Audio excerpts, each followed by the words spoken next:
Alhamdulillah, rahimahullah. Seorang penulis pengkaji sejarah dari Mesir, Profesor Abdul Wahab, berdiskusi dengan seorang profesor berkebangsaan Italia. Saya lupa nama lengkapnya, kalau tidak salah nama depannya Carlo. Saya nggak tahu depannya apa. Pasti bukan Carlo Ancelotti lah. Itu pelatih bola ya. Jadi dia menanyakan sebuah kalimat dalam Bible yang berbahasa Yunani. Jadi dia bertanya, apa sebenarnya makna dari kata Parakletos. Lalu profesor dari Italia ini mengatakan maknanya adalah Al-Mu'azzi dalam bahasa Arab. Artinya orang yang berkabung, bertakziah. Kemudian penulis dari Mesir, Profesor Abdul Wahab bilang, saya bertanya kepada seorang profesor ahli bahasa, bukan kepada seorang Katolik yang fanatis. Seketika profesor itu malu, tertunduk, wajahnya merah dan tidak bisa menjawab apa-apa. Karena kata-kata itu berulang disebut dalam Bible, dan jika ditranslate ke dalam bahasa Arab, artinya adalah Ahmad. Jadi artinya adalah orang yang sangat terpuji perilakunya. Dan itu sengaja disembunyikan. Jadi diterjemahkan, ditranslate kepada bahasa yang tidak tepat. Alhamdulillah, kesempatan siang hari ini saya akan menjelaskan kembali tentang surat yang disampaikan oleh Rasulullah kepada raja-raja di sekitar Jazirah Arab pada waktu itu, dan sedikit saya mengkoreksi meralat apa yang disampaikan sebelumnya. Jadi sedikit terluput, ternyata surat yang responnya baik itu ada dua. Satu adalah surat kepada Heraklius dan surat kepada Muqawqis. Jadi Muqawqis ini dia seorang mungkin kalau bahasa Arab itu amir, ya. Dia punya kekuasaan wilayah di Mesir. Nah, Muqawqis inilah yang memberikan jamuan kepada utusan-utusan Rasul ini. Bahkan ketika pula Rasulullah dihadiahkan seorang dokter dan hamba sahaya, disebut yang kita kenal Maria Al-Qibtiyah, yang melahirkan anak Nabi Muhammad SAW, Ibrahim, ya. Ibrahim bin Muhammad SAW.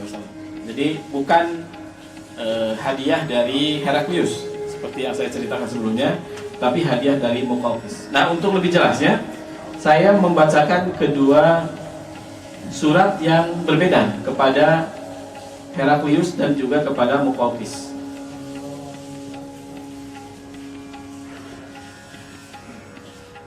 Nah, kalau surat kepada Heraklius seperti yang sudah disampaikan sebelumnya, Bismillahirrahmanirrahim, min Muhammadin Abdillah wa Rasulihi, min Muhammadin Abdillahi wa Rasulihi ila Hiraqal Adimir Rum. Atas nama Allah yang Maha Pemurah dan Maha Pengasih, dari Muhammad hamba Allah dan Rasulnya kepada Heraklius pembesar Romawi. Salamun ala man ittaba'al huda, keselamatan bagi yang mengikuti petunjuk.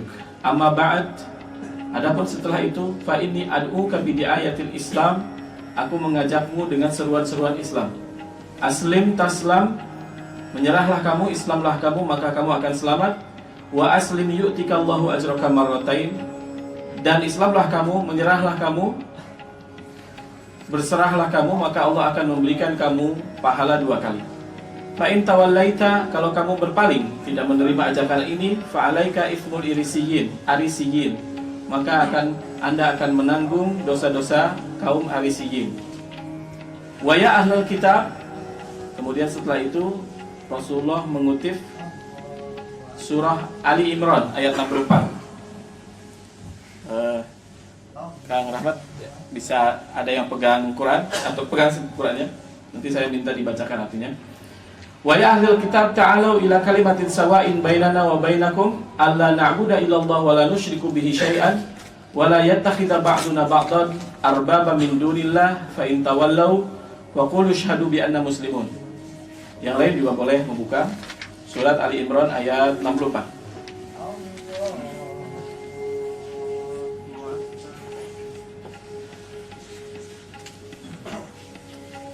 Coba dibacakan lagi. Siapa ini?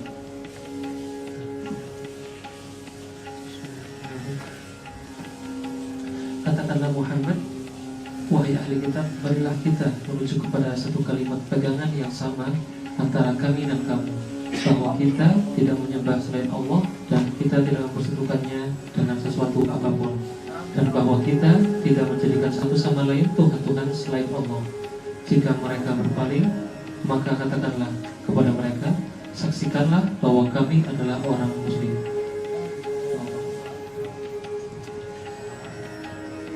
Jadi kalau lihat ayat ini jelas ya bahwa ahlul kitab oleh Allah Subhanahu wa taala di sini diseru dengan dikatakan bahwa ada persamaan, ada kesamaan antara kita dan mereka, ada kalimah sawa. Ya. Jadi tidak diragukan lagi maksud arisiyin yang disebut oleh Rasulullah dalam surat itu adalah al-muwahhidun. Adalah mereka yang bertauhid. Artinya mereka yang tidak mengatakan innallaha tsalitsu tsalatsa. Atau mereka tidak mengikuti mazhab taslits atau apa taslits itu bahasa ininya? Tiga itu disebut apa istilahnya? Trinitas. Tidak mengikut mazhab Trinitas. Jadi arisiyin itu confirm maksudnya adalah al-muwahhidun, yang bertauhid kepada Allah Subhanahu wa taala. Hal ini menarik karena al-arisiyin ini sudah dibahas lama, tetapi baru menjadi kajian yang menarik itu pada abad ini. Dan tidak banyak yang mengungkap, para ulama terdahulu itu tidak banyak yang mengungkap siapa sesungguhnya arisiyin yang dimaksud oleh Rasulullah. Bahkan seperti yang saya sampaikan, mayoritas ahli tafsir, mayoritas ahli sejarah menyebut al-arisiyin itu adalah al-fallahin, atau adalah para petani dari bangsa Romawi. Sedikit sekali ulama yang memberikan gambaran bahwa al-arisiyin yang dimaksud adalah pengikut Arius. Pengikut dari Arius yang itu merupakan sebuah mazhab lah ya, sebuah sekte dalam agama Nasrani yang mereka itu bertauhid. Dan sangat mengejutkan, ternyata Dr. Adnan Ibrahim, seorang dosen di Swiss, dia memberikan kajian yang lebih menarik bahwa di Eropa itu sampai sekarang masih ada 200.000 orang yang mazhab Arius. Artinya mereka tidak ikut Trinitian, tidak ikut Trinitas. Begitu juga dia menyebutkan ada 4 tokoh besar. Saya menerjemahkannya belum berani presiden ya, tapi dia menyebut arba'atu ru'asa Amerika ala mazhab at-tauhid. Jadi dia menyebutkan 4 pemimpin Amerika. Apakah itu presiden? Wallahu alam, tapi dia menyebut ada 4 pemimpin besar Amerika yang juga mengikuti mazhab Arius atau tauhid. 4 orang ini masih saya cari siapa saja. Sampai sekarang saya belum bisa mengungkapkan siapa mereka. Saya masih terus mencari-cari siapa 4 orang ini, karena bukan hanya Dr. Adnan Ibrahim yang menyebutkan, tapi juga ada beberapa tokoh lainnya. Yang menarik yang tidak saya ceritakan sebelumnya, reaksi dari Heraklius adalah memerintahkan Dihyah. Dihyah itu adalah sahabat Rasulullah yang mendatangi Heraklius yang membawa surat itu, memerintahkan Dihyah untuk menceritakan isi surat itu kepada seorang pembesar Romawi atau pembesar agama Romawi pada waktu itu. Kalau tulisan bahasa Arab ini ya memang masalah ta'rib ini agak susah nih, agak susah. Ta'rib itu membahasa Arabkan bahasa asing, ya. Misalnya Indonesia kan nulisnya tuh alif, nun, dal, waw, nun, ya, sin. Nah, jadi orang sampai sekarang orang Saudi itu nggak bisa nyebut Indonesia, nyebutnya Indonesia. Sekarang memang ta'rif ini masalah. Nah di sini juga ceritanya nama dari pembesar agama itu namanya di sini ditulis do, ghain, alif, to dan ro. Saya nggak tahu dibacanya dogotir, bahkan ada yang nyebutnya diqadir. Tapi penulis di sini dia menyebutkan bahwa yang dimaksud itu adalah autocrator atau pantocrator. Jadi dia seperti pembesar uskup lah ya di zaman itu. Dan ternyata ketika dia mendengar surat itu, kemudian dia mengumpulkan teman-teman terdekatnya, dia mengatakan sungguh telah datang Nabi yang kita tunggu-tunggu. Nabi yang disebut diulang-ulang dalam Injil, kata beliau, sudah muncul. Lalu para teman-teman yang mendengar kata-kata itu marah dan dia dipukuli. Kemudian Dihya menceritakan hal itu kepada Heraklius, bahwa reaksi dari teman-temannya autocrator ini ternyata marah besar dan bahkan sampai memukuli dirinya. Kata Heraklius, itulah yang saya takuti. Sesungguhnya apa yang kamu bawa dan kamu ceritakan itu adalah suatu hal yang benar, bahwa yang menyampaikan surat ini Muhammad bin Abdullah adalah seorang nabi yang aku sangat tahu betul bahwa dia akan diutus. Jadi di sini mempertegas firman Allah Subhanahu wa taala bahwa ahlul kitab itu ya'rifunahu kama ya'rifuna abna'ahum, bahwa ahlul kitab itu sangat mengenal pribadi Nabi Muhammad seperti mereka mengenal anak mereka sendiri.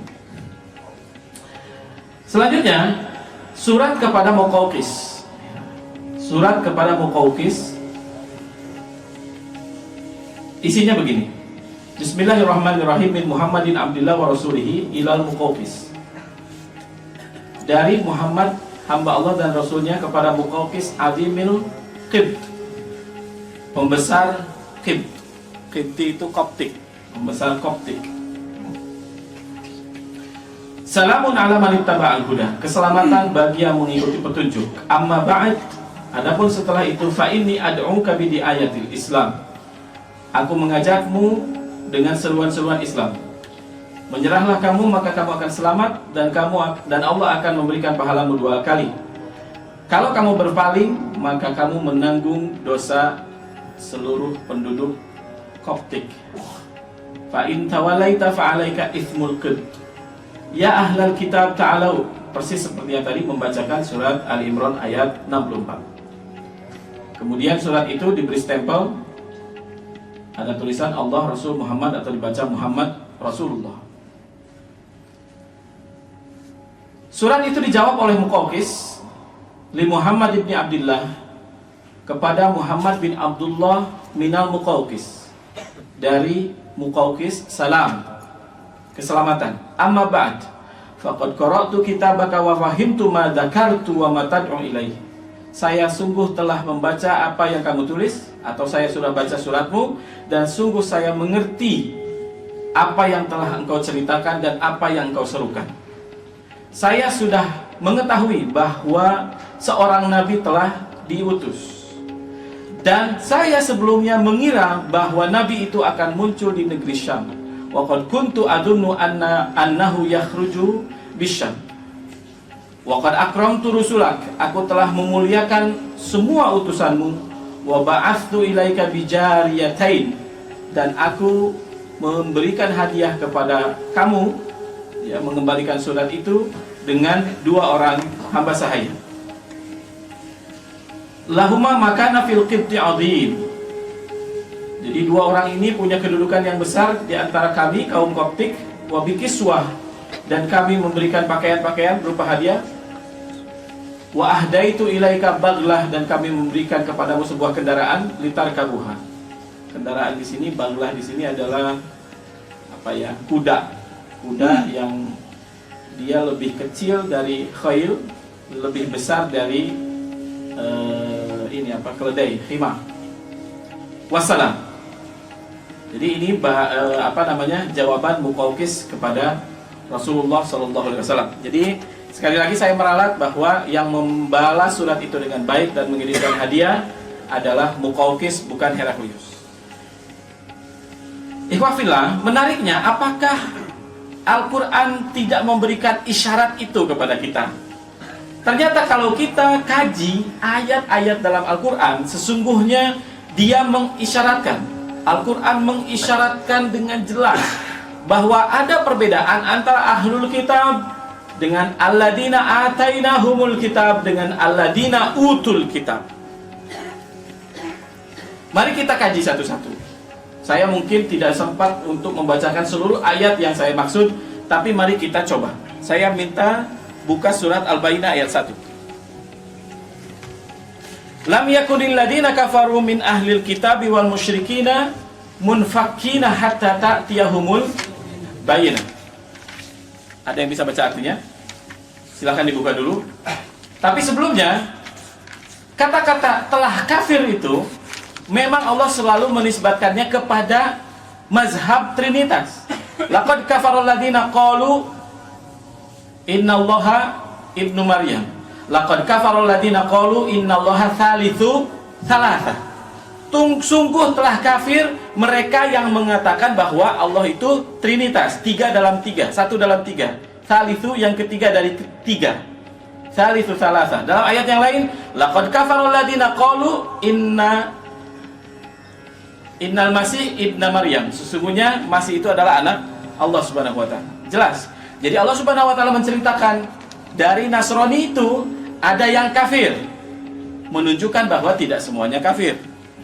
Menunjukkan bahwa di situ Allah sangat memperjelas yang kafir itu, yang ingkar kepada Allah itu, yang tidak menerima kebenaran adalah mereka yang bermazhab Trinitas. Itu sudah jelas. Itu nas dalam Al-Qur'an yang tidak bisa kita pahami dengan kata-kata yang lain lagi, dengan makna yang lain. Silakan baca tadi surat Al-Baqarah ayat 1. Orang-orang yang kafir dari golongan ahli kitab dan orang-orang musyrik tidak akan meninggalkan agama mereka hingga datang kepada mereka bukti yang nyata. Jadi kalau cerita ahlul kitab, Al-Quran itu netral. Sifatnya tidak mencela, tapi juga tidak memuji, tetapi seolah memberi kesempatan. Silakan buka surat Al-Maidah ayat 68. Selain tadi yang dibacakan, surat apa tadi? Ayat sebelumnya yang tadi yang dalam surat Rasul Ali Imran ayat 4. Jelas sekali. Qul ya ahlal kitab ta'alau, wahai ahlul kitab kemarilah ila kalimatin sawa, kepada kalimat yang sama bainana wa bainakum, di antara kami dan kalian. Pertama adalah tidak beribadah kecuali Allah, tidak menyembah kecuali kepada Allah, dan tidak musyrik kepadanya dengan suatu apapun. Ya, jelas sekali. Kemudian surat Al-Maidah ayat 68 bacanya. Bismillahirrahmanirrahim. Katakanlah Muhammad, wahai ahli kitab, kamu tidak dipandang beragama sedikit pun hingga kamu menegakkan ajaran-ajaran Taurat, Injil, dan Al-Quran. Qul ya ahlal kitab, apa ayatnya? Lastum ala syai'in, ya. Lastum ala syai'in. Wahai ahlul kitab, kalian tidak dipandang atas segala sesuatu apapun sampai kalian menegakkan ajaran Taurat dan Injil. Ajaran kitabullah semuanya tidak ada yang mengajarkan yang lain kecuali tauhid kepada Allah Subhanahu wa taala. Dalam pertemuan berikut sebelumnya saya sudah menjelaskan bahwa yang menjadi dasar Trinitas itu hanya satu ayat dalam Bible. Dan dalam Bible versi bahasa Inggris disebutkan bahwa ayat yang disebut yang menjadi mazhab atau menjadi landasan kaum Trinitas, ayat itu tidak pernah ada sebelum abad ke-16. Saya pernah bahas itu. Kemudian surah Ali Imran ayat 110.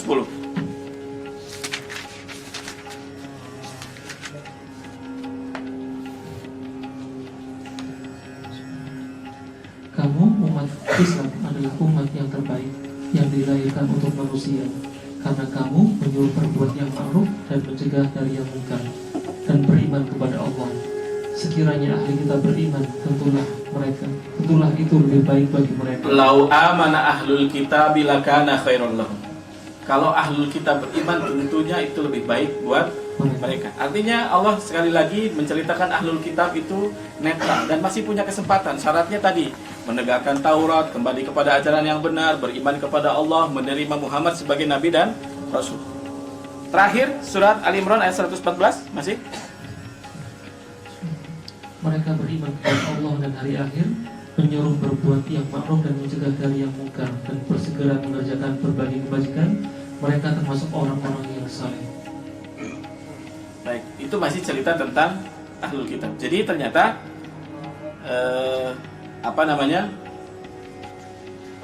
ayatnya panjang nggak itu? Bahasa Arabnya apa coba? Ayat Quran? Ayat Qurannya apa? Yu'minuna billahi wal yawmil akhir wa ya'muruna bil ma'ruf. Sebelum ayatnya laisu sawaan bukan? Laisu sawaan. Nah, coba baca dari ayat itu, artinya laisu sawaan, mereka tidaklah sama. Mereka itu tidak seluruhnya sama. Ya. Jadi ahlul kitab itu tidak seluruhnya sama. Jelas, ini aku akan cerita. Terus di antara ahli kitab ada golongan yang jujur. Di antara ahli kitab ada golongan orang yang jujur. Terus mereka membaca ayat-ayat Allah pada malam hari. Yatluna kitab Allah haqqa tilawati.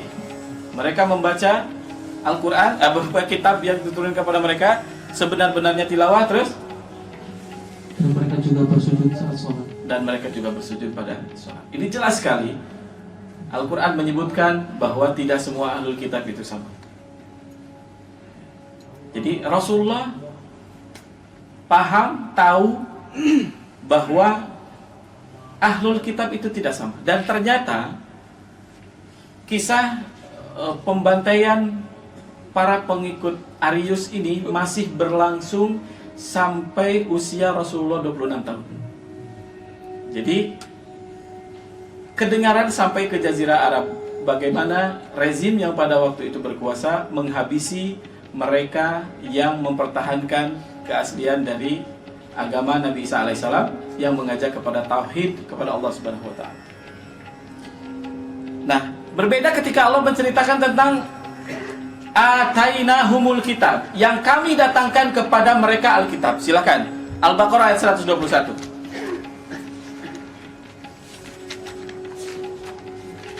Saya pun jujur ya, sudah berulang-ulang baca ayat ini, tapi baru paham tuh sekarang tentang utul kitab, tentang atainahumul kitab, tentang ahlul kitab. Bahkan sekali lagi kajian tentang Arisiyin yang disebut Rasul dalam surat itu, dalam kajian lama pun tidak ada. Ini betul-betul dibukakan ilmunya pada kesempatan sekarang. Silakan. Orang-orang yang telah kami beri kitab, mereka membacanya sebagaimana mestinya.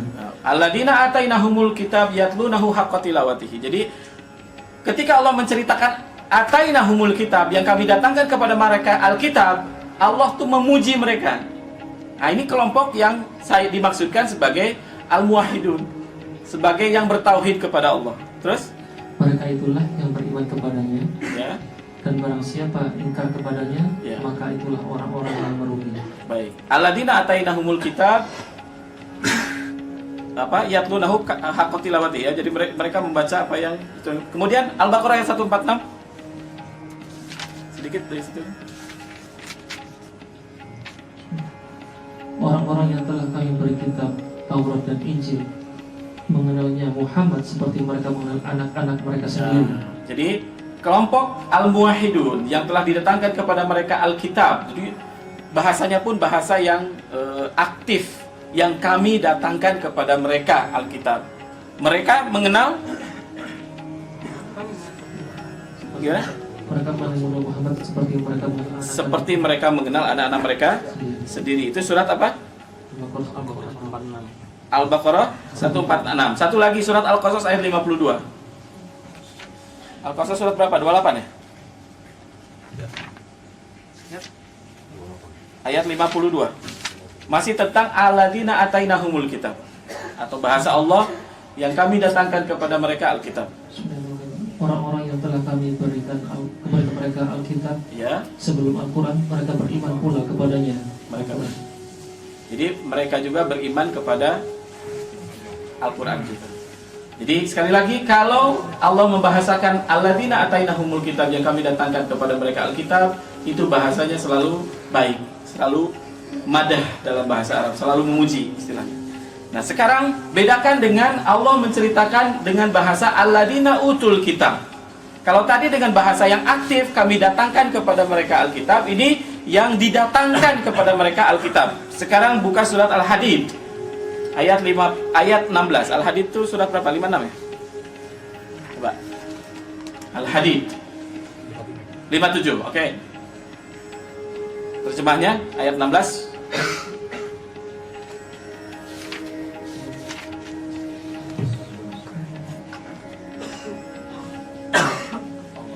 Belum tibakah waktunya bagi orang-orang yang beriman Alam ya'ni lil ladzina amanu an takhsha'a qulubuhum li dzikrillah. Terus untuk secara khusyuk mengingat Allah dan mematuhi kebenaran yang telah diwahyukan kepada mereka. ya. Dan janganlah mereka berlaku Dan jangan mereka berlaku seperti orang-orang yang telah menerima kitab sebelum itu. jangan mereka berlaku berbuat seperti orang-orang yang telah menerima Alkitab sebelum itu. Jadi ceritanya kalau utul kitab itu negatif. Ceritanya tidak baik. Beda dengan alladzina atainahumul kitab. Surat Ali Imran, surat ketiga ayat 19.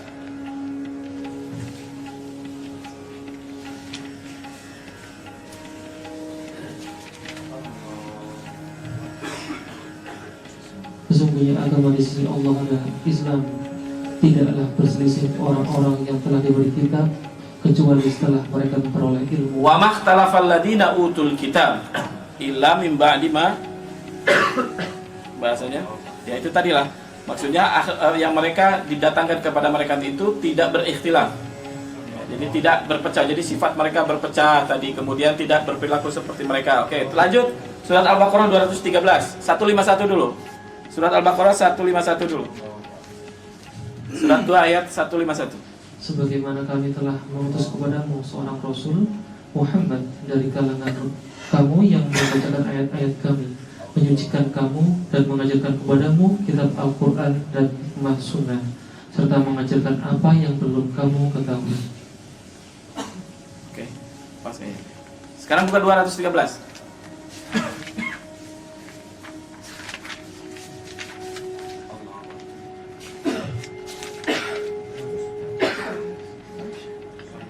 Manusia itu dahulunya satu umat. Ya. Lalu Allah mengutus para nabi untuk menyampaikan kabar gembira dan peringatan. Ya. Dan diturunkannya bersama mereka kitab yang mengandung kebenaran untuk memberi keputusan di antara manusia tentang perkara yang mereka perselisihkan. Ya. Dan yang berselisih hanyalah orang-orang yang telah diberi kitab. Ya. Dan yang berselisih hanyalah orang-orang beli kitab. Jadi silahkan setelah ini cari lagi, mungkin tidak semua, tapi apa yang saya bacakan tadi ada sekitar 10 ayat. Tapi setelah ini silahkan dibuktikan lagi, mungkin ada ayat yang tidak berkenaan, tetapi boleh dikaji. Akan lebih banyak hal yang persis mirip yang saya sampaikan tadi. Jadi ketika Allah menceritakan tentang ahlul kitab, sifatnya adalah seruan, sifatnya adalah mengajak kepada mereka. Artinya Allah tidak membenci, tidak menjelek-jelekan mereka, juga tidak memuji mereka. Dalam hal ini ahlul kitab itu netral dan sifatnya Allah menceritakan mereka. Tetapi ketika menceritakan atainahumul kitab, Allah menyebutnya dengan baik, dengan positif. Inilah yang dimaksud dengan kelompok al-arisiyun. Bahkan tadi mereka sujud, mereka membacakan apa yang diturunkan kepada mereka dengan sebaik-baiknya gitu. Tetapi kalau lihat sejarahnya memang kelompok ini diperangi oleh para penguasa. Kemudian ketika Allah menceritakan alladzina utul kitab, yang didatangkan kepada mereka Alkitab, mereka itu adalah pelakunya. Mereka lah yang menyembunyikan, mereka adalah yang merubah, mereka berusaha untuk menutup-nutupi, mereka berselisih, mereka berperang sesama mereka. Inilah dua kelompok yang dalam sejarah agama Kristen tidak pernah berhenti sampai sekarang berperang ataupun berselisih, bahkan saling menghabisi. Tapi memang sekarang seperti yang saya sampaikan pada kesempatan bulan yang lalu, mayoritas mazhab yang menguasai agama Kristen adalah mazhab yang Trinitas. Walau alam bisawab, masih banyak sambungannya cerita ini yang saya pikirkan akan selesai dalam 1-2 pertemuan. Tapi makin menarik ketika saya kaji lagi, makin bertambah lagi, inputnya makin bertambah lagi. Mudah-mudahan kesempatan berikutnya kita bisa lanjutkan cerita tentang Al-Arisiyin dan bagaimana mereka sampai kepada Rasulullah Shallallahu Alaihi Wasallam, karena ada hal yang menarik. Sebenarnya dikatakan bahwa sebenarnya Islam mudah masuk ke Mesir, ya, walaupun dengan apa namanya, tetap dengan pengorbanan para sahabat, tetapi Islam masuk ke Mesir dengan mudah itu karena ada kaum Koptik tadi yang mereka pemimpinnya Muqawqis itu menerima ajakan Rasulullah dengan baik. Wallahu a'lam, silakan kalau mau ditanyakan. Ya, Ustaz. Masih ada sekitar 5 menit. Mungkin ada yang ditanyakan dari jemaah pada Ustaz. Silakan. Assalamualaikum warahmatullahi wabarakatuh. Tadi di awal Ustaz mengatakan masih ada 200.000 bangsa penganut Aries saat ini ya? Ya. Di daerah Itu kata-kata dari Dr. Adnan Ibrahim, dia menyebut 200.000 itu ada di Eropa dan Amerika. Eropa dan Amerika. Nah itu mereka berarti masih punya kitab otentik orisinil Injil. Saya tidak bisa memastikan, tapi karena Al-Quran sendiri menceritakan bahwa seluruh kitab-kitab sebelum Al-Quran itu memang mengalami degradasi. Ya, perubahan. Artinya Allah tidak menjamin otentiknya sebuah kitab suci yang diturunkan kecuali jaminan Allah yang diberikan kepada Al-Quran, dan tidak Allah berikan kepada kitab-kitab sebelumnya.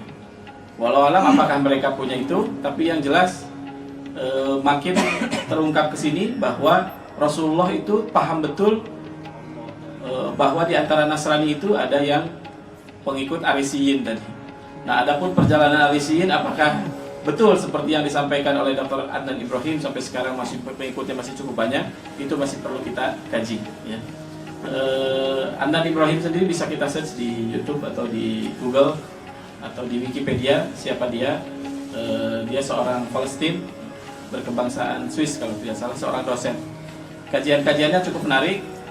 Ada yang bagus, ya, ada yang sangat bagus bahkan, tapi ada juga beberapa yang dia terlalu keras, ya, misalnya pendapat dia kepada Muawiyah itu menurut saya tidak baik, ya, kan? Jadi saya selalu menceritakan frame-nya. Kalau bercerita tentang sahabat, asal dari mereka itu udul, asal dari mereka itu Allah sudah ridho kepada mereka, radhiyallahu anhum wa radu anhu.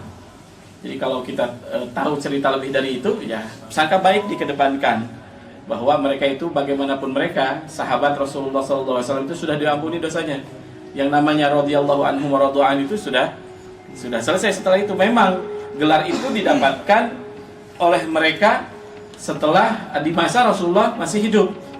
Nah, setelah Rasulullah wafat memang kita melihat ada perang bersama mereka, perang Siffin, perang Jamal, karena hebatnya fitnah terjadi perang sama mereka. Tapi bagi saya apa yang sudah didapatkan gelar radhiyallahu anhum wa radu anhu tidak akan bisa digeser lagi, walaupun pernah setelah itu terjadi perselisihan dan lain-lain.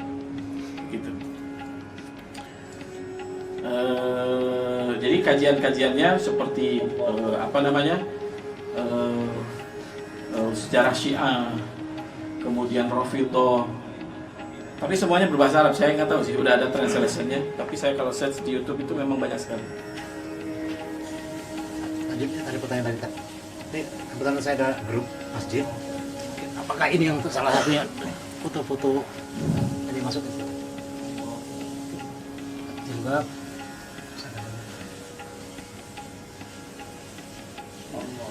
Saya juga pernah menerima gambar yang sama, itu kalau nggak salah di Syam, ya, di daerah Syria, bahwa ada juga kelompok Kristen yang juga berpakaian seperti kaum muslimin. Nah, apakah walau alam bisawab mereka atau bukan?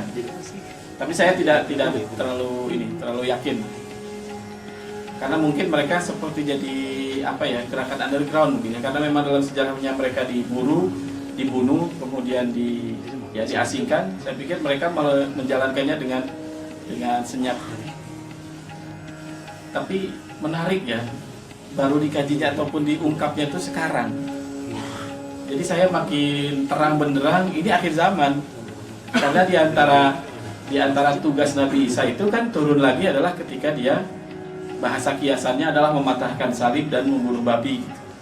Itu kan bahasa kiasan bahwa dia akan kembali meluruskan agama yang dia tinggal ketika naik, gitu ya. Jadi dia akan menyeru kembali ahlul kitab tadi, menyadarkan ahlul kitab tadi yang masih punya kesempatan, yang aladina atainahumul kitab, yang telah dinyatakan kepada mereka alkitab.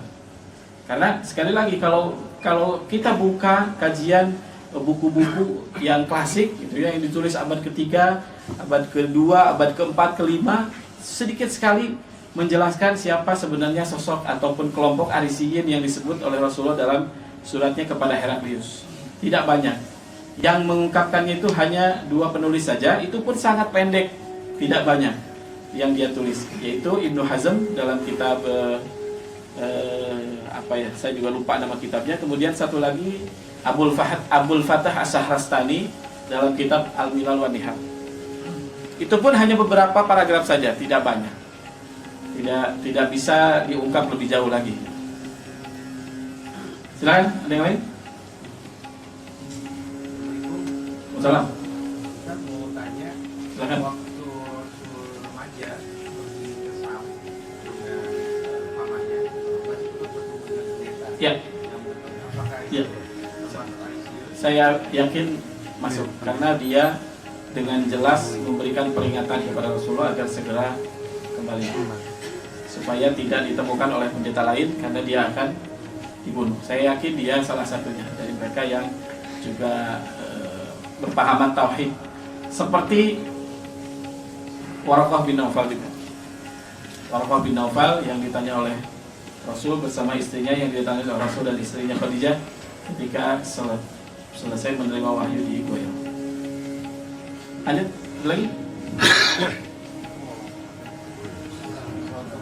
Karena saat ini sampai masih ada kaum ICU dan mereka menjalankan ibadahnya tapi mereka tidak menjalankan ibadah secara Islam. Apakah mereka juga diterima sebagai apakah dia masuk surga ini? Mama ya'mal mithqala dzarratin khairan yarah, wa may ya'mal mithqala dzarratin syarran yarah. Semua pasti ada sebabnya kenapa takdirnya tidak menjadi pengikut Nabi Muhammad tapi setia dengan ajaran Nabi Isa. Saya yakin itu. Apakah ketidakikutan mereka itu karena ketidaktahuan atau ada suatu hikmah yang besar di baliknya? Wallahu a'lam bishawab. Tapi ada satu ayat yang sering dipakai oleh orang-orang liberal, bahwa wasobiina man amana billah. Surat Al-Baqarah ayat 40-an itu. Innalladzina amanu walladzina hadu wan nasara wasobiina man amana billah. Sesungguhnya orang-orang Yahudi, Nasrani, orang-orang yang sobiin, yang asli dalam keyakinan sebelumnya, sesungguhnya mereka itu siapa yang man amana billah wal yaumil akhir, mereka akan bla bla bla bla. Itu baca terus. Tapi ayat itu sering dipakai orang-orang liberal untuk menyamaratakan agama. Jadi saya memahaminya bukan maksudnya semua agama sama, tapi mungkin ada di antara mereka yang masih dalam agama tauhid gitu ya, seperti bertahannya kaum Hanifiyah. Seperti bertahannya kaum Hanifiyah setelah 35 generasi dari zaman Nabi Ismail sampai Nabi Muhammad. Itu kan zaman yang sangat panjang sekali, tapi di antara penduduk Mekah itu, di antara penduduk haram itu masih ada yang menjalankan syariat Nabi Ismail dengan baik, walaupun sebagian besarnya sudah terkena bid'ah, ya, terkena ajaran-ajaran yang baru, penyembahan kepada berhala dan lain-lain. Yang saya sudah bahas dalam kesempatan kenapa Allah memilih Jazirah Arab. Jadi ternyata Jazirah Arab dipilih Allah Subhanahu Wa Taala itu bukan karena mereka serusak-rusaknya bangsa, tapi mereka itu sebaik-baiknya bangsa pada waktu itu. Jadi diukur dengan bangsa-bangsa yang lain yang ada pada waktu itu, ternyata kaum Quraisy lah yang paling pantas untuk dipilih. Pertama, dari sudut keyakinan, mereka satu-satunya bangsa yang masih menyembah Allah. Lain hal dengan bangsa-bangsa yang ada pada waktu itu sudah tidak lagi menyembah Allah. Tetangganya Persia menyembah matahari. Terus ke sebelah timur lagi ke India, sembahannya makin gak jelas, sapi juga di situ. Ke barat, ke Eropa, ke Romawi, ke Mesir, semuanya sudah bangsa-bangsa yang tidak menyembah Allah Subhanahu wa Ta'ala. Makanya dalam pertemuan sebelumnya saya menyentuh sebuah hadis yang disampaikan oleh Imam Muslim, innallaha yanzuru ila ahlil ardi masyariqiha wa magharibiha famaqatahum illa baqaya min ahlil kitab. Allah melihat penduduk bumi dari paling barat sampai paling timur, kemudian Allah memurkai mereka, kecuali baqaya min ahlul kitab, sisa-sisa dari ahlul kitab. Jadi bertahannya orang-orang Quraisy menjalankan syariat Nabi Ismail yang kita sebut sebagai Hanifiyah. Jadi Hanifiyah itu sesuatu yang sangat luhur sebenarnya. Dalam surat Al-Bayyinah tadi kan, ayat selanjutnya, wa ma umiru illa liya'budullaha mukhlishina lahuddin hunafa'a wa yuqimus salata wa yu'tuz zakah. Jadi orang-orang yang lurus itu adalah orang-orang yang masih berdisiplin dengan apa yang Rasul ajarkan. Jadi jangan ada istilah, oh dia itu orangnya Hanif. Oh, orang Hanif itu keren banget. Bukan orang Hanif itu orang baik-baik saja, bukan. Orang baik-baik saja yang perlu diajak untuk tarbiyah gitu, bukan kan itu sekarang pemahaman Hanif itu. Padahal orang-orang Hanif itu betul-betul orang yang mengajarkan orang-orang yang mengamalkan apa yang Rasul ajarkan kepada mereka, apa yang Rasul bawa. Wallahu a'lam bishawab sih. Wallahu a'lam bishawab, tapi saya yakin semua ada nilai dan apanya di sisi Allah. Karena kan yaitu yang paling mengerti hati manusia kan Allah. Untuk apa dia berbuat seperti itu? Seperti para pelaku bom bunuh diri, wah itu kacau, kita nggak tahu. Kan bisa saja dia melakukannya itu dalam hatinya untuk Allah, cuma dia salah dalam memilih jalan perjuangan. Nah yang paling disalahkan nanti di akhirat bukan dia, mungkin dia akan kena pasal kenapa dia tidak belajar yang benar gitu. Tapi yang paling dimintai pertanggungjawabannya yang menipu mereka, mungkin aja para ulama kan. Mungkin siapa intelijen yang memanfaatkan mereka, itulah yang akan dimintai pertanggungjawaban yang besar sekali di hadapan Allah Subhanahu wa taala. Mereka adalah orang-orang yang mungkin saja hanya punya semangat agama, tapi tidak dibarengi dengan ilmu yang cukup. Nah, hati manusia kita nggak tahu. Rasulullah juga sudah mencontohkan beberapa kali gitu kan. Ada orang yang di zaman Rasulullah itu tiba-tiba dalam peperangan dia keluar sendiri, kemudian menyerang sana, menyerang sini, ya. Meninggalkan pasukannya, masuk ke tengah pasukan musuh dan dipuji oleh banyak orang sahabat pada waktu itu. Hebat banget ya pemberani, kata Rasulullah, dia tidak, dia di neraka.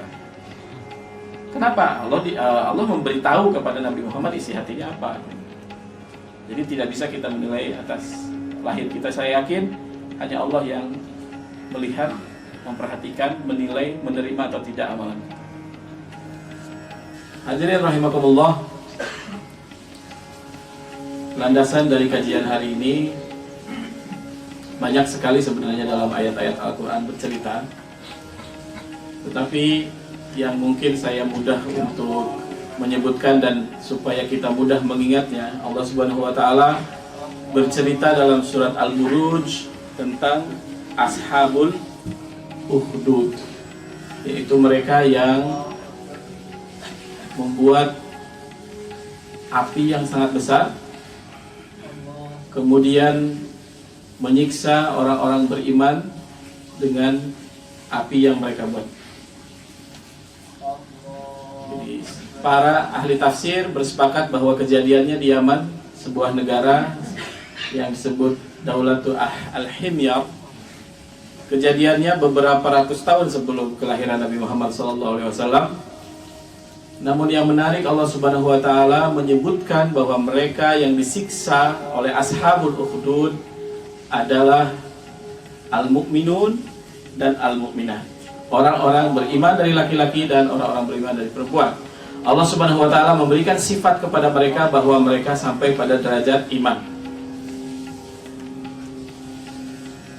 Padahal itu adalah kejadiannya sebelum kemunculan Nabi Muhammad SAW. Siapa mereka yang disiksa dan apa hubungannya dengan umat Nabi Muhammad? Kenapa Allah menceritakan, mengabadikannya dalam Al-Quran? Kira-kira bahasan hari ini dan selanjutnya berkisah tentang mereka. Ada satu surat yang disampaikan Nabi Muhammad SAW kepada Heraklius, Kaisar Romawi, yang sebenarnya surat itu merupakan satu dari 3 surat yang dikirim secara bersamaan. Rasulullah mengirimkannya kepada Heraklius, Rasulullah mengirimkannya kepada Najasyi atau Neges di Habasyah, Ethiopia. Kemudian Rasulullah juga mengirimkannya kepada Kisra, kepada Kisra di Persia. Kisra menolaknya dengan kemarahan, menolak dengan kebencian. Najasyi menerima dengan sangat baik, bahkan beliau masuk Islam. Heraklius menolak dengan halus, bahkan mengirim seorang dokter dan Maria Al-Qibtiyah pada Rasulullah SAW. Tapi yang saya ingin garis bawahi adalah surat Rasulullah kepada Heraklius, yang bunyinya seperti ini, seperti diriwayatkan dalam hadis-hadis yang masyhur. Min Muhammadin Rasulillah sallallahu alaihi wasallam ila Hiraqal Amimir Rum. Fa inni ad'uka bi di'ayatil Islam. Aslim taslam. Yu'tikallahu ajraka marratain. Fa in tawallaita fa 'alaika ithmul arisiyin atau kama qala alaihi salatu wassalam. Dari Muhammad utusan Allah kepada Heraklius pembesar Romawi atau raja Romawi atau kaisar Romawi. Dari Muhammad utusan Allah kepada Heraklius pembesar Romawi, sesungguhnya aku mengajakmu dengan ajakan kepada Islam. Aslim, Islamlah kamu atau menyerahlah kamu, taslam, kamu akan selamat. Yu'tikallahu ajraka marratain, Allah akan memberimu pahala 2 kali. Allah akan memberimu balasan 2 kali lipat. Fa in tawallait, kalau engkau berpaling dari ajakan ini, fa 'alaika ithmul arisiyin, maka engkau menanggung dosa seluruh arisiyin. Kalau kita buka-buka buku sejarah, rata-rata para ahli sejarah menerjemahkan arisiyin itu adalah al-fallahin, yang berarti para petani. Sebuah penafsiran yang sedikit tidak memuaskan, karena apa hubungannya antara petani dengan seluruh bangsa Romawi? Kenapa Rasulullah menyebutkan mereka secara khusus pada surat yang sangat penting kepada Heraklius? Dan kenapa yang disebut itu hanya petani? Kenapa yang ditanggung dosanya itu adalah dosa petani bangsa Romawi? Kenapa ada masalah apa dengan pekerjaan petani dan berbeda dengan pekerjaan-pekerjaan yang lain? Ini yang bertahun-tahun mungkin kita mendengar surat ini, kita membacanya, tetapi ada yang luput dari perhatian kita.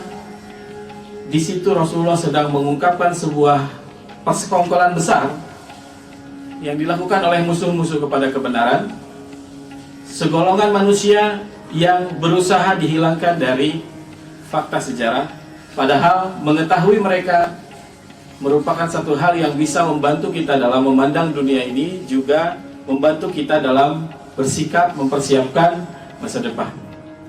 Siapakah arisiyin yang dimaksud oleh Rasulullah SAW? Sebelum saya membahas mereka, perlu kita memahami beberapa hal. Yang pertama adalah, seperti yang saya sering ulangi, bahwa dakwah Nabi Muhammad dan nabi-nabi sebelumnya itu adalah sama. Inti ajaran Nabi dan Rasul adalah mengajak manusia kepada Allah, mengajak manusia untuk mengenal Allah, mengajak manusia untuk beribadah kepada Allah, mengenalinya sampai timbul dalam perasaan setiap mereka yang diajak rasa cinta dan takut. Rasa cinta dan takut itulah nantinya akan dibentengi oleh syariat. Syariat inilah yang membedakan seorang Rasul dengan Rasul yang lain. Tetapi ajaran para Nabi itu sama. Apa yang dibawa oleh Nabi Isa, apa yang dibawa oleh Nabi Musa, apa yang dibawa oleh Nabi Ibrahim, Nabi Adam, dan nabi-nabi lainnya, dan seluruh Rasul adalah sama. Intinya mengajak manusia untuk bertauhid, mengesahkan Allah, mengenal Allah, dan menyembah Allah Subhanahu wa Ta'ala. Namun perjuangan ini seperti yang sering diceritakan, bukan perjuangan dan bukan perkara yang mudah. Banyak hal, banyak terjadi, banyak kejadiannya seolah-olah Nabi itu tidak berhasil. Banyak yang Nabi yang wafat, ketika wafat tidak punya satu orang pun pengikut. Bahkan banyak Nabi yang dibunuh oleh umat yang diajaknya. Nabi Ibrahim yang diceritakan begitu hebat, ternyata pengikutnya hanyalah keluarga. Nabi Nuh 950 tahun berjuang hanya mendapatkan 80 pengikut. Begitupun Nabi Muhammad SAW 23 tahun, 13 tahun di Mekah hanya mendapatkan sekitar 100-an pengikut saja. Memang tugas seorang Rasul mengenalkan Tuhan yang satu ini bukan perkara yang mudah. Akan tetapi saya ingin menggarisbawahi sekarang bahwa inti ajaran para Rasul itu sama. Yang kedua,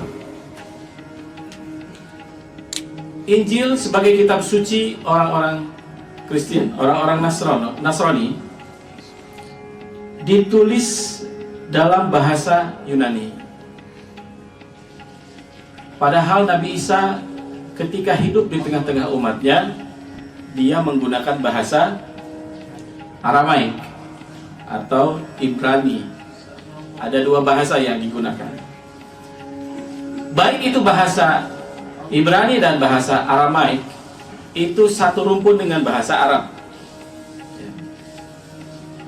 Sehingga ada beberapa kata yang biasa digunakan bersama oleh sesama orang-orang yang menggunakan bahasa ini. Sebagai contoh, sering seseorang dinisbatkan dengan kata-kata abu atau ibn, ayah atau anak, padahal tidak menunjukkan hubungan nasab. Misalnya ada nama Abu Bakar, apakah nama anaknya ada Bakar? Ada nggak? Tidak ada. Jadi tidak selamanya penggunaan Abu dan Ibn itu hubungan nasab. Ya. Ibnul Balad dalam istilah bahasa Arab. Ya. Ibnul Balad. Jadi apa kata-kata ini untuk menunjukkan pujian atau celaan? Ada juga mencela itu dengan kata-kata Abu. Misalnya saya dulu santri ya, saya pesantren. Kalau tukang tidur di kelas tuh Ustadz manggil kita Abu Naum karena kerjaannya tidur. Bahkan ada yang berupa sumpah serapah. Jadi kadang-kadang kata-kata ibn atau abu itu digunakan untuk memuji atau mencela seseorang.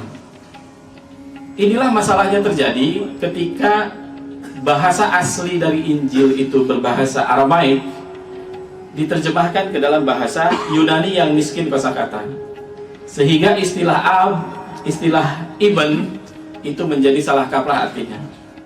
Dalam beberapa ayat dalam Injil, sering kata-kata ibn itu diterjemahkan rancu.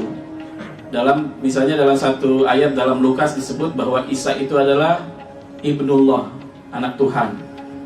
Dalam ayat di Injil yang lain, Markus misalnya, tidak diterjemahkan Ibnullah, tapi dia adalah orang suci, orang yang suka berbuat baik. Jadi penisbatan Ibnullah kepada Isa merupakan sebuah penghormatan, tidak menunjukkan hubungan ayah dan anak.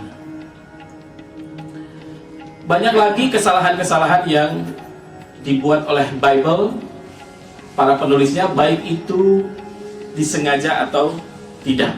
Tentang kesengajaan ini Allah menyebutkan dalam lebih dari satu ayat dalam Al-Quran. Allah mengatakan fawailul lil ladzina yaktubunal kitaba bi aydihim tsumma yaquluna hada min indillah. Celakalah mereka orang-orang yang menuliskan kitab suci dengan tangan-tangan mereka sendiri untuk mengatakan bahwa ini adalah ayat Allah Subhanahu wa taala. Fawailul lahum mimma kasabat aydihim wa wailul mimma katabat aydihim wa wailul lahum mimma yaksibun. Celakalah apa yang telah mereka tuliskan dan celakalah apa yang telah mereka usahakan. Misalnya dalam pertemuan sebelumnya saya mencontohkan bahwa Injil menyebutkan kebenaran berikutnya setelah kepergian Nabi Isa alaihissalam akan muncul di sebuah lembah yang disebut dengan lembah Baka. Ya. Bahasa Inggris jelas menyebutkan itu the Valley of Baka, B-A-C-C-A. Tetapi ketika ditranslate ke dalam bahasa Arab, the Valley of Baka dirubah menjadi Biwadi Al-Buka. Sebuah translation yang sangat ngawur. Nama tempat dirubah menjadi kata sifat, kata kerja. Buka itu adalah tangisan. Ini adalah masalah dalam Bible. Kemudian Bible juga tidak terjaga seperti Al-Quran. Kalau Al-Quran akan selalu Allah jaga dari segala perbuatan manusia yang ingin merubahnya. Perkara yang ketiga, mayoritas penganut agama Kristen sekarang menganut Trinitas. Sebuah hal yang sangat berbeda yang diajarkan oleh Nabi Isa alaihissalam. Menariknya, dalam Bible tidak ada satu ayat pun yang menjelaskan tentang Trinitas. Hanya ada satu ayat yang menyebutkan bahwa yang mengatur, yang berkuasa di langit itu adalah Al-Masih, Ruhul Kudus, dan Al-Ab atau Tuhan Bapa. Ini tidak menunjukkan ketuhanan mereka bertiga. Inilah ayat yang dipakai dalam Bible untuk menunjukkan Trinitas. Walaupun dalam Injil versi bahasa Inggris yang diterbitkan oleh satu penerbitan di Inggris, khusus tentang ayat ini mereka mengasih footnote di bawah, memberikan catatan di footnote dengan mengatakan tulisan ini atau ayat ini not found, tidak pernah ditemukan before 16th century. Jadi tulisan itu betul-betul baru ada masuk ke dalam Bible di abad ke-16 Masehi. Kembali lagi kepada cerita Arisiyun. Ternyata yang dimaksudkan oleh Rasulullah adalah sekelompok manusia, sekelompok pengikut Nabi Isa yang betul-betul setia kepada ajaran Nabi Isa. Mereka dalam bahasa Arab disebut Arisiyun, dalam bahasa Inggris disebut the Aryans, nisbah atau dihubungkan kepada tokoh yang sentral, mempertahankan keyakinannya bahwa Isa bukan anak Tuhan. Dia adalah seorang pendeta yang lahir di Libya, belajar di Syria, kemudian menjadi pendeta di Alexandria, Mesir, bernama Arius. Inilah yang dimaksud oleh Rasulullah. Arisiyun adalah para pengikut Arius. Jadi kalau pengikut Arius, bahasa satunya Arisi, kalau jamaknya Arisiyun atau Arisiyin. Sejak awal Arius menolak konsep Trinitas dan menolak bahwa Isa itu adalah anak Tuhan. Walaupun pada waktu itu dia dihadapkan pada keinginan uskup Konstantinopel yang bernama Alexander. Dialah uskup yang pertama kali mengenalkan konsep Isa sebagai anak Tuhan. Dialah yang mengenalkan konsep Trinitas dalam agama Kristen. Tetapi dia berhadapan dengan kegigihan Arius dan para pengikutnya yang setia terhadap ajaran Nabi Isa alaihissalam. Sampai satu ketika pertentangan antara mereka ini semakin meruncing. Secara sepihak, Uskup Alexander memberhentikan tugas Arius dari pendeta di Alexandria, kemudian digantikan oleh seorang pemuda yang masih sangat belia bernama Athanasius. Singkat cerita, permusuhan sesama mereka makin meruncing dan makin membuat suasana negara tidak tenang, sehingga memaksa pada waktu itu Kaisar Konstantin untuk bertindak. Dalam kamus para penguasa, pikiran mereka adalah bagaimana caranya menyelamatkan keadaan supaya negara ini tidak jatuh ke dalam perang saudara. Maka dia memfasilitasi sebuah pertemuan yang dilakukan di Nikea, sebuah kawasan di Turki. Pada tahun 325 mereka melaksanakan sebuah kongres mengumpulkan seluruh pendeta yang berada di Kekaisaran Konstantinopel. Pada waktu itu diskenariokan oleh Alexander dan didukung penuh oleh Kekaisaran bahwa sejak tahun itu akan dipaksakan doktrin bahwa Isa itu adalah anak Tuhan. Ya, kemudian ditambah lagi lah dengan keyakinan 25 Desember dan lain-lain. Tapi yang pada intinya seluruh pendeta yang hadir di bawah tekanan harus menandatangani konsili tersebut. Mereka ditakut-takuti dengan cerita bagaimana dulu Kekaisaran Romawi membasmi para pengikut Nabi Isa alaihissalam dengan cara-cara yang sangat mengerikan. Sehingga konferensi yang berlangsung beberapa hari ini betul-betul menghasilkan sebuah keputusan yang diinginkan oleh Kekaisaran bahwa sejak tahun itu, tahun 325 Masehi, Isa adalah anak Tuhan. Hampir seluruh pengikut konsili itu atau orang-orang yang mengikuti konsili itu menandatangani perjanjian itu atau menandatangani keputusan itu hanya 3 orang yang salah satunya adalah Arius. Sebagai konsekuensinya, ya, karena kekaisaran sangat tahu bahwa para pendeta itu menandatangani konsili itu dengan ancaman dan ketakutan. Jadi fikih yang mereka punya sama seperti dulu orang-orang Yahudi ketika didatangi oleh penjajah dari Babilonia. Ketika ditawarkan, kalian tetap menjadi para pendeta, tetapi Uzair itu adalah Tuhan, adalah anak Tuhan. Yahudi mengambil ijtihad, ya sudahlah kita sekarang pura-pura saja dulu sampai datang Rasul berikutnya. Seperti itu juga ijtihad yang diambil oleh para pendeta yang hadir di konsili tersebut. Jadi kita menandatangani perjanjian itu, tetapi kita kembali lagi ke gereja kita dan kembali lagi mengajarkan konsep Tuhan yang tauhid, konsep monoteis seperti yang diajarkan oleh Al-Masih Ibnu Maryam. Tetapi hal itu sangat dipahami betul oleh kaisar, oleh kekaisaran, sehingga ketika mereka kembali ke kampung halamannya, kembali kepada gerejanya, ternyata mereka dipecat secara massal, diberhentikan dari tugas-tugas mereka, bahkan diasingkan. Dari sini para pengusung ide akidah Trinitas merasa mereka sudah menang atas musuh-musuhnya. Arius memang tidak punya lagi tempat, dia bukan lagi pendeta yang menguasai satu gereja, tapi dia terus-menerus meyakini perjuangannya sebagai sebuah keyakinan yang harus disampaikan kepada seluruh umat manusia. Di sini Allah Subhanahu wa taala menunjukkan kepada kita sekali lagi bahwa Allah Subhanahu wa taala Maha berkuasa untuk merubah keadaan. Kalau antum ingat tentang cerita Ashabul Kahfi, maka Ashabul Kahfi itu ditidurkan tahun 100 Masehi dan dibangkitkan setelah masa Arius. Saya sering mengulang-ulang cerita mereka bahwa perubahan itu bukan di tangan mereka. Mereka adalah orang-orang yakin, mereka adalah orang-orang yang punya keyakinan. Modal itulah yang mengantarkan mereka berpindah dari satu masa kegelapan kepada masa yang baik. Apa yang terjadi pada waktu itu?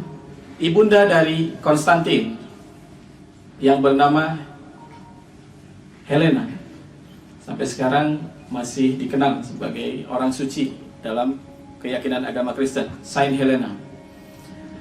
Sejak awal Saint Helena tertarik dengan ajaran monoteis, ajaran tauhid yang disampaikan oleh Arius. Saya lupa tadi menceritakan, ketika Arius belajar di Beirut, belajar di Syam, dia berguru kepada seorang sama orang suci dalam keyakinan orang Kristen, namanya Lucian, Saint Lucian, atau sering diberi gelar Lucian the Martyr, karena dia dibunuh oleh Kaisar Maximus atas keyakinannya yang mengatakan bahwa Isa itu bukan anak Tuhan.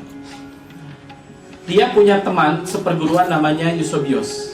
Eusebius inilah yang dipanggil oleh Saint Helena ke istana, kemudian diminta untuk mengajarkan agama tauhid. Sehingga Saint Helena memeluk agama Kristen. Ya, kalau saya menyebut agama Kristen di sini adalah agama yang benar ya waktu itu. Agama Islam sebenarnya yang mengajarkan akidah tauhid. Ia mengikuti apa yang diajarkan oleh Eusebius. Karena posisi dia sebagai ibunda daripada Kaisar Konstantin, dia pun memanggil Konstantin dan menyampaikan bahwa apa yang dilakukan oleh Konstantin dengan mendukung para penganut Trinitas itu adalah sebuah kesalahan. Eusebius berhasil meyakinkan Konstantin bahwa sebenarnya kelompok yang harus ditolong, kalau Anda memikirkan tentang kemaslahatan bagi bangsa Romawi, seharusnya kelompok yang ditolong adalah kelompoknya Arius. Secara diam-diam Konstantin pun mengikuti keyakinan yang dibawa oleh Eusebius dan Arius. Dalam hal ini, kitab Al-Milal wa Nihal karangan Ibnu Hazm menulis bahwa Konstantin itu ketika mati dia ala mazhabi Arius. Qad awwalu man tanassara min mulukir Rum wa kana ala madhhabi Arius. Itu yang disebutkan oleh Ibnu Hazm. Dia adalah kaisar pertama dari raja-raja Romawi yang masuk Nasrani dan mengamalkan mazhab Arius. Itu kata Ibnu Hazm. Gereja pun memang menuliskan bahwa masa Konstantin berkuasa itu adalah masa-masa yang sulit bagi Arianism atau para pengikut Arius, atau dalam bahasa Arab disebut Arisiyin. Sampai suatu ketika pada tahun 335, 10 tahun setelah konsil Nicea, Kaisar Romawi secara perlahan-lahan selama 10 tahun itu menyingkirkan para pendeta yang menganut agama Trinitas, yang menganut keyakinan Trinitas, dan puncaknya pada tahun 335 dia memecat pendeta Athanasius yang merupakan pendeta buatan Alexander tadi. Kemudian dia mengundang Arius untuk datang ke Konstantinopel. Setelah bertahun-tahun dalam perjalanannya, sampailah dia di Konstantin, sampailah dia di Konstantinopel, Konstantinia. Kemudian seperti layaknya seorang pahlawan yang hadir datang ke Konstantinopel, dia disambut oleh ribuan rakyat Konstantinopel, dan sebelum itu dia dijamu secara khusus oleh Uskup Alexander atas perintah Konstantin. Ketika dia diarak mengelilingi kota, diperkenalkan kepada seluruh rakyat Konstantinopel kalau dia adalah seorang pahlawan, tiba-tiba dia merasakan rasa sakit yang luar biasa di perutnya, kemudian muntah darah dan meninggal. Para sejarawan Kristen mengakui ataupun menuliskan bahwa sangat mungkin sekali Arius mati diracun oleh para musuhnya. Dalam kitab Tarikhul Batarika, di situ disebutkan bahwa Uskup Alexander menulis surat kepada Athanasius, seorang pendeta yang sudah diasingkan karena tuduhan yang tuduhan yang tidak gampang. Tuduhan kepada dia adalah korupsi, kemudian melakukan pembunuhan, dan menyimpan jasad orang yang dibunuh itu sebagai media dia untuk melakukan sihir. Dia menulis surat kepada Athanasius yang merupakan teman seperjuangannya, sahabatnya, bahkan muridnya, bahkan bonekanya. Atas izin Tuhan, hari yang ditentukan, Arius mati dengan cara yang ajaib, sehingga sejak saat itu kata-katanya tidak bisa lagi menyebar dan kelompoknya tidak lagi bersatu. Sebuah isyarat yang menunjukkan seperti berhasilnya seorang tokoh mafia dalam menghabisi musuh yang sejak lama diincar kematiannya. Tahun 337, 2 tahun setelah kejadian itu, Konstantin, seorang kaisar Romawi pertama yang Nasrani dan menganut paham monoteis, pun meninggal dalam usia 56 tahun, sedangkan tadi Arius meninggal pada usia 80 tahun. Musuh pada kebenaran mengira bahwa inilah akhir cerita kaum The Arians, kaum Arisiyin. Tetapi bicara tentang kebenaran bukan bicara tentang siapa yang membawakannya. Mereka yang membawakannya tidak lebih hanyalah wayang-wayang yang Allah kendalikan, yang Allah jalankan. Siapa yang mempunyai kebenaran ini dan siapa yang membela kebenaran ini, siapa yang akan mempertahankan kebenaran ini adalah Allah Subhanahu wa taala. Walaupun Allah harus mengganti 1, 2, 3 orang setelah itu sudah menjadi sunnatullah sejak zaman Nabi Adam sampai Nabi Muhammad, bahkan sampai akhir zaman nanti. Memang para pengusung kebenaran ini terus-terusan berganti. Tetapi yang jelas, kebenaran tidak akan pernah mati sampai Allah Subhanahu wa taala membinasakan alam semesta sampai hari kiamat. Walaupun kadang kebenaran itu muncul ke permukaan, berkuasa, ataupun kadang kebenaran itu yang tersisa hanyalah bara api dipegang oleh sekelompok kecil yang disebut oleh Rasulullah sebagai Ta'ifah al-Mansurah, yang memegang bara api di saat orang tidak ada lagi yang mempertahankan kebenaran. Ikhwati fillah, itulah cerita tentang Arius. Dalam pertemuan berikutnya saya akan cerita tentang The Arians atau Arisiyin. Siapa saja mereka dan apakah mereka terhenti di tahun itu atau sejarah mereka terus memanjang. Bahkan ada yang mengatakan bahwa penemu gravitasi bumi, siapa? Sir Isaac Newton adalah seorang yang bermazhab Aryans. Dan buku yang dia tulis tentang teologi jauh lebih banyak daripada buku dia tentang ilmu pengetahuan. Kenapa sejarah membungkam lagi fakta ini?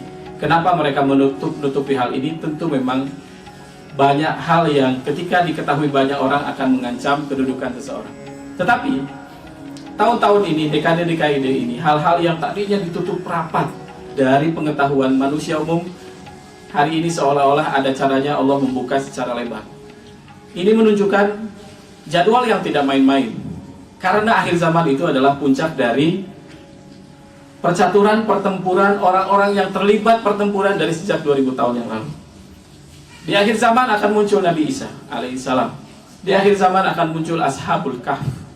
Di akhir zaman saya tidak tahu Nabi lain apakah diizinkan Allah Subhanahu wa taala akan muncul, apakah Nabi Idris akan muncul, apakah Nabi Ilyas akan muncul, apakah Nabi Khidir seperti yang diceritakan. Yang jelas Rasulullah bercerita Nabi Khidir akan membantu Nabi Isa dan Al-Imamul Mahdi di akhir zaman.